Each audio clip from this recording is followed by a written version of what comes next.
என் வீட்டுக்கார் பேரு கருணாகரன், என் பேரு வசந்தி, மூத்தவன் பேரு ஞானேஷ், அடுத்த பொண்ணு சுஜி, கடைசி பையன் விக்னேஷ். எங்க மாமியார் பேரு ராசம்மா. ஏன் டீச்சர், எங்ககிட்ட தான் ஏற்கனவே கார்டு இருக்கே, அப்புறம் எதுக்கு எழுதுறீங்க? கார்டு இல்லாதவங்களுக்கு புதுசா கார்டு கொடுக்கறதுக்கும் போலி கார்டு கண்டுபிடிக்கிறதுக்கும் தான் இந்த புது கணக்கு எடுக்கிறோம். அப்படிங்களா? அந்த வீட்டில் யாரும் இல்லை டீச்சர். ஒரு கிழவி இருந்துச்சு, அதுவும் செத்துருச்சு. ஒரு குடிகார பையன் மட்டும்தான் இருக்கிறான். அவனுக்கு குடும்பமெல்லாம் ஒன்றும் இல்லை. வாங்க டீச்சர். டேய், எவன்டா சொன்னது குடும்பம் இல்லைன்னு? இந்த வீட்டில் 2 பேர் இருக்கோம். ஒன்று நான், இன்னொன்று என் பொண்டாட்டி. அவள் அம்மா வீட்டுக்கு போயிருக்கா, வந்துருவா.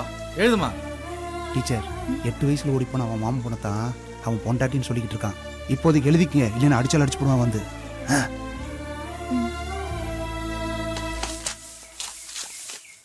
வணக்கங்க ஐயா. வணக்கம்மா. நல்லா இருக்கீங்களா? நல்லா இருக்கீங்க. எல்லா லிஸ்ட்டும் எடுத்துட்டீங்களா? எடுத்தாச்சுங்க ஐயா. வேற ஒன்றும் பிரச்சனை இல்லைங்களா? இல்லைங்க, ஒன்றும் பிரச்சனை இல்லைங்க ஐயா. அந்த கிரி பையன் தாயா 8 வயசுல ஊற விட்டு போன அவன் மாமன் பொண்ண பொண்டாட்டின்னு சொல்லி எழுத சொல்லி மிரட்டினானுங்கய்யா. அப்படியா? அவனே உயிரோட இருக்க போறது இல்ல, இதுல அவன் மாமன் பொண்ணு வரியா? வந்தாலும் அவளுக்கு சங்குதான். டீச்சர், அந்த பாரத்தை கிழிச்சு குப்பை தொட்டில போடுங்க.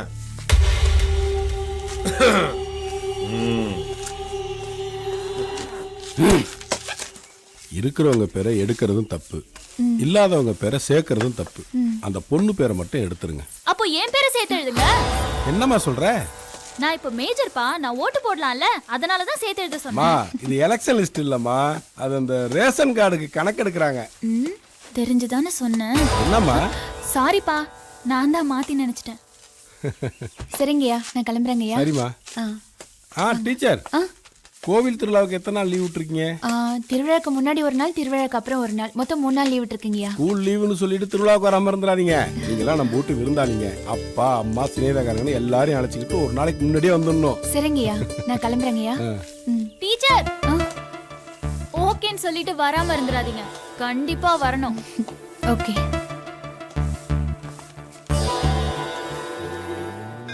இன்னைக்கு என்ன விசேஷம்? கோயிலுக்கு வந்தே தேரணும்னு எழுதிட்டு வந்த? விசேஷமா இருந்தா தான் கோயிலுக்கு வரணுமா? சரி சரி, விஷயத்த சொல்லு. ஒண்ணு இல்லையே.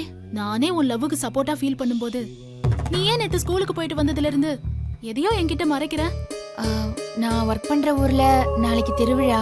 சரி, திருவிழா அன்னைக்குமா அவர்கிட்ட என் மனசுல இருக்கிறத சொல்லலான்னு. கோவில் திருவிழா அன்னைக்கு காதல சொல்றது நல்ல விஷயம் தானே. இதுக்கு ஏன் ஃபீல் பண்ற? திருவிழாவுக்கு போ, சாமியை கும்பிடு, சாமி மேல பாரத்தை போட்டுட்டு தைரியமா உன் லவ் சொல்லிடு. நாளைக்கு நீயும் திருவிழாக்கு கண்டிப்பா வரணும்டி. திருவிழாக்காக வரேனோ இல்லையோ, உன் ஆளை பார்க்க கண்டிப்பா நான் வருவேன்.